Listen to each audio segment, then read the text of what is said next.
We're joined by Ray McGovern, former top CIA analyst of Ronald Reagan, George Herbert Walker Bush, their morning briefer. Of course, has a lot of context inside intelligence to this day. Now, we've also had Steve Pachinik call me yesterday and say, yes, his sources have told him that they are planning, Israel is planning to strike. I also have family in the military who've been shipped to Kuwait, and they're not talking. I called some other military sources. One of them got upset and said, don't call me about this, Alex. I'm not talking to you. And how do you know this stuff? Well, it's pretty obvious now. Congressman King has labeled Iran terror plot act of war, says Obama should have troops on standby. Of course, Panetta came back 2 weeks ago, week and a half ago, and said, I guess 11 days ago to be technical, the head of the Pentagon, Secretary of Defense, and said, well, Israel's on their own now. They're isolated. They've given them the bunker busters, the cluster bombs. This, Ray McGovern was on a week and a half ago, and he said this is the closest we've been to a hit on Iran. And now you've got Bob Baer, the former Black Op field commander, coming out saying it's phony. Lieutenant Colonel Anthony Schaefer talked to high-level FBI. They say it's totally made up. There is nothing in the system on it. You've got former Bush administration officials. We've got articles on Infowars.com about this. The top expert on the Persians saying this is totally fake. It turns out we've got the affidavit now. The informant set all this up. The guy was trying to make a drug deal. The car dealer reportedly not involved in anything. An alcoholic pothead. And now they're saying more plots are coming out. This is a way to cover up Fast and Furious as well. A perfect storm. It looks like Israeli AIPAC elements, from my sources, are basically blackmailing Obama. This is kind of what McGovern said. He said they're going to politically destroy him if he doesn't go ahead with this. And they're offering, and the neocons are pressuring, saying this is how you get reelected. We'll get behind you. So the big usual Republican suspects are behind it. You got that perfect storm: neocons, Republicans, Israel folks, some of the defense manufacturers, not the actual Defense Department, but the entire Defense Department, from my sources that are pretty high level, public and not public, say that the Pentagon, just like Fox Fallon 4.5 years ago said no, is saying do not do this. And another person telling us do not do this is Ray McGovern. So Ray, thank you for joining us. I wanted to give some background, but my intel is 100% they've green lighted it. That doesn't mean it's going to happen, but they are testing the trial balloons. If this con job sells, they're planning to hit Iran sooner rather than later. What is your intel, Ray McGovern? Well, Alex, glad to be back with you here. I guess I would start by saying that this cockamamie plot does not pass the smell test. I was amused, if you can be amused by such things, by Hillary Clinton saying, you know, you couldn't make this stuff up. Well, yes, you can. Yes, you can. And they did. And it was just yesterday that the information came out from David Ignatius, who has a column in the Washington Post. He's so close to CIA operatives that he pretty much acts as their surrogate spokesman. And what he let out of the bag was the fact that, as he put it, Justice and White House officials were pretty skeptical. You know, they considered this pretty flimsy until CIA to the rescue.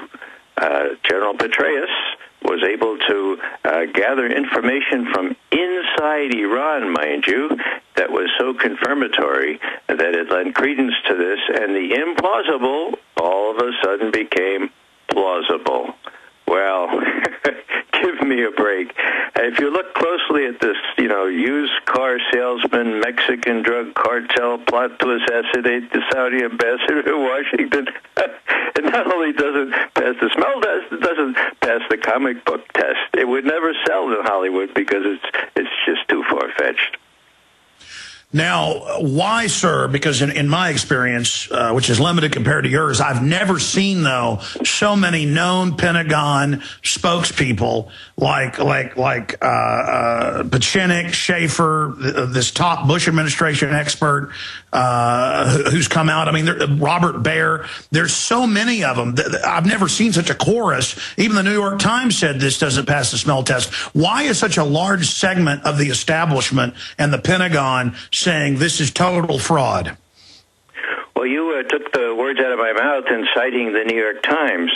Now, the New York Times has never, ever, ever been skeptical about what any administration spokesperson has said about Iran. Iran is black. Iran is the devil incarnate. So for the New York Times to be casting doubt on these reports is really a new step forward for them. I mean, it shows, to me at least, that for once some adult at the New York Times said, hey, wait a second, let's not get on board this one. After our experience with Iraq, this just smells even worse. Now, I just mentioned our experience with Iraq.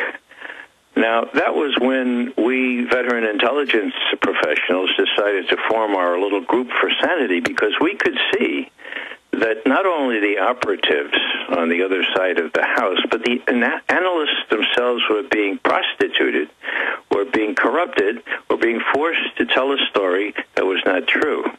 Now, take the story about Saddam Hussein's alleged ties with Al-Qaeda, okay?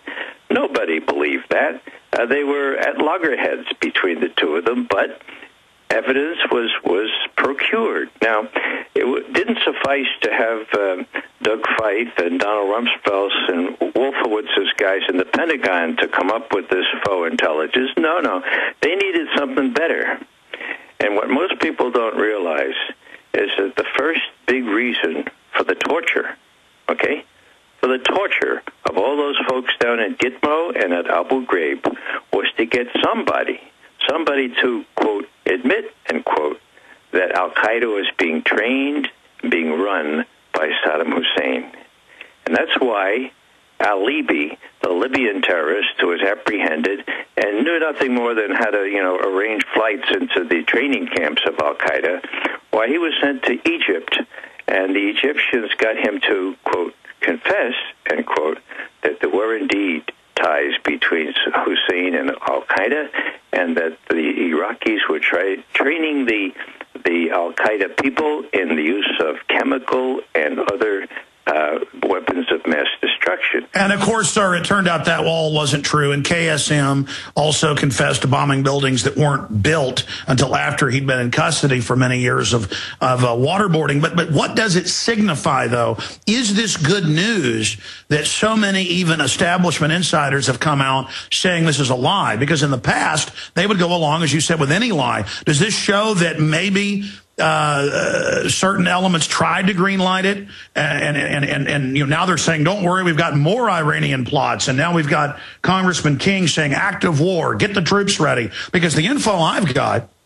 and I've got family and logistics, they didn't tell me, I know they've been sent over there, but I know other military sources, they've been told, yeah, get ready to back up the Israelis during an Iranian response, get ready to drag stuff out of the Strait of Hormuz, all the things you've talked about here for years. You predicted, you said, if I was Cheney, knowing him, he'll probably try to attack our destroyers around the Strait of Hormuz. Then it came out, he did propose painting up U.S. boats like blue patrol boats. So you've been able to really look into their mind. For me, it's positive to see people rejecting this pretty much across the board, but it doesn't matter. The pro-war people, it looks like, are just going ahead.